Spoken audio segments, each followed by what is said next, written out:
Hello everybody, Ray Garner with Garner's Games, here to do one of my weekly comic reviews. This week, we're going back to the universe of Milestone with the Shadow Cabinet, #1.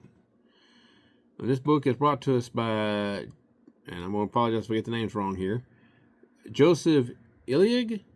It's Illidge as our writer, and we have two artists, Daniel Banks and Atagun Ilhan. That's how I think it's pronounced.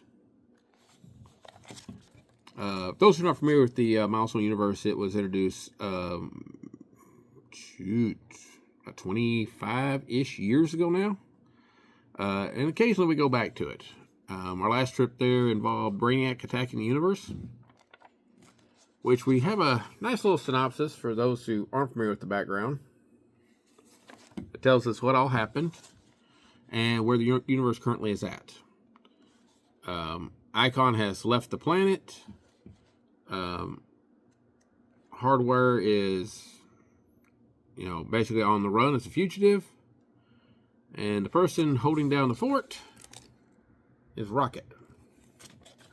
Rocket is one of my favorite characters in this universe. Probably second only to Static Shock, and probably is the second or third most popular character in this universe. So, really cool character. But we start off on a plane where a group named System is meeting.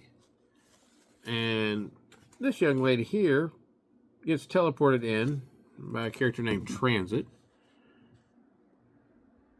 And she basically starts telling everybody how they need to change their objective, change their way. The old guy in charge kind of asks who she thinks she is. And who she is the person who just blew a hole in his head and killed him to get him out of the way. And she assumes his chair and informs us that her name is Angela Elva, and she's now the new head of System. And we cut to basically some sort of rich guy about to be killed by a girl who has the ability to change her hands into knives.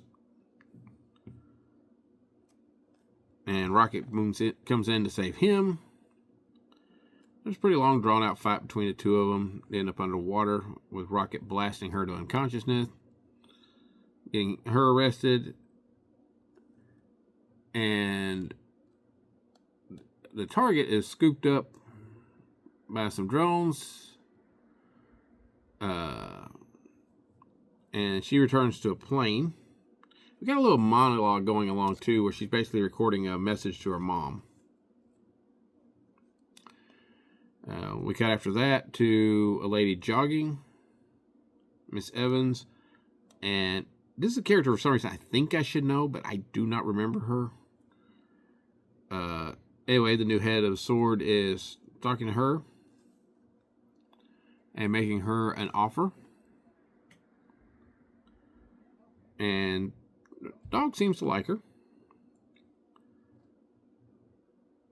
And then, of course, now we're cutting back to Rocket and Hardware talking. Hardware's basically become the guy overseeing everything, the behind-the-scenes person setting things up. And the soldier on the ground is Rocket. Kind of got a little page of kind of giving you some fleshing out of the characters. Then we cut to a train, and we have somebody auctioning off, a relic from the Brainiac invasion. And it's basically a head of some sort of Brainiac. And there's several people, they start the bidding at like $10 billion. And then somebody hollers out $5 American.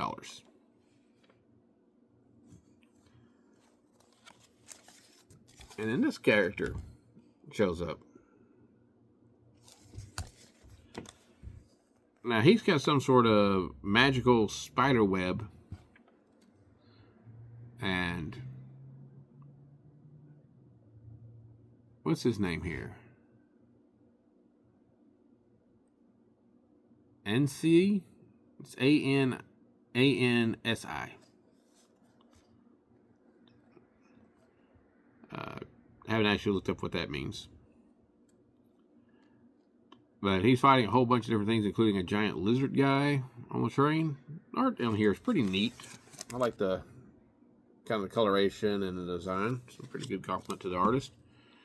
And then a giant metallic dragon shows up and rips open the car and transforms into a metallic angel lady. And she takes the Brainiac head. The spider guy keeps fighting his way through things. And Rocket shows up and helps him teleport out of the area.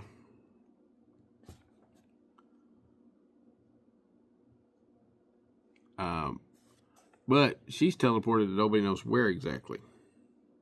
And hardware cannot track her. He knows that she's not dead,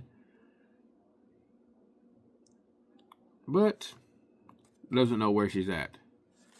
Then she meets the currently third member of what we know is we'll come to know as the Shadow Cabinet.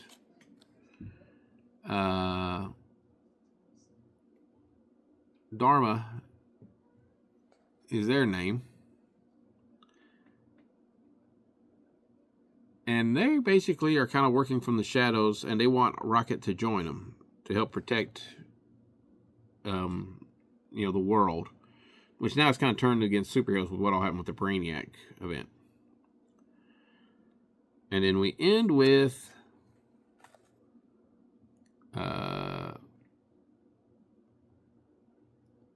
I guess his character's name is Clearbag, if I'm reading it correctly. Not 100% sure. Militaristic character who's obviously killed some people, and he is now being contracted to take out the Blood Syndicate, which was a book I did not actually keep up with back in the day, so I'm only vaguely familiar with them. I do like this book because I do know a fair amount of what's going on. It does come in with the assumption that you do know what goes on in the Milestone universe. If you don't, it won't completely lose you, but there are things in there that you won't know, and it's been so long since I've read some of it, there's things in there I don't remember, or I'll see things and be like, oh, I know that, but I can't remember it. So, really good book in my opinion. A universe I really enjoy and like a lot. I wish we'd get more love for this universe. So please do buy this book. I would like to see this universe supported more. I'd like to see DC be forced to support it more because people are wanting it more. And I just think it's a pretty good read. So, check it out. Like, share, and subscribe. And we'll see you in the next one. Thank you.